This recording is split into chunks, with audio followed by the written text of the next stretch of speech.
Phone tapping case నుంచి కేసీఆర్ ను ఎవరు కాపాడలేరని అన్నారు కాంగ్రెస్ ఎమ్మెల్సీ జీవన్ రెడ్డి. బీఆర్ఎస్ ను బీజేపీ అనుబంధ సంస్థగా మార్చుకున్నారని ఆరోపించారు. బీజేపీ బీఆర్ఎస్ డ్రామాలు ఆపాలన్నారు ఎమ్మెల్సీ జీవన్ రెడ్డి.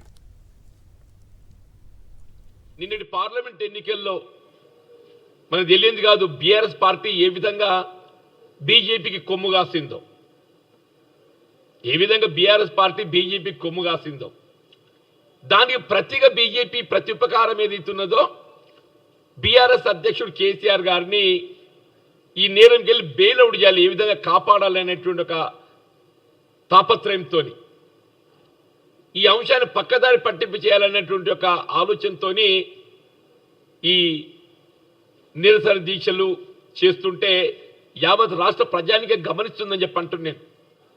వీళ్ళు మీరు కేసీఆర్ను ఈ టెలిఫోన్ ట్యాపింగ్లు తప్పించాలని చెప్పని ఎన్ని కుట్రలు కుతంత్రాలు చేసినా కానీ కేసీఆర్ తప్పించడం మీ తరం కాదు అని చెప్పి అంటున్నాడు. జాతీయ స్థాయిలో ఎన్నడైనా మీకు అండగా నిలబడతామనేటువంటి భావన తలంపునిచ్చి కేసీఆర్ను లొంగ తీసుకొని బీఆర్ఎస్ ఏదైతుందో వీళ్ళు బీజేపీకి అనుబంధ సంస్థగా మార్చుకున్నది.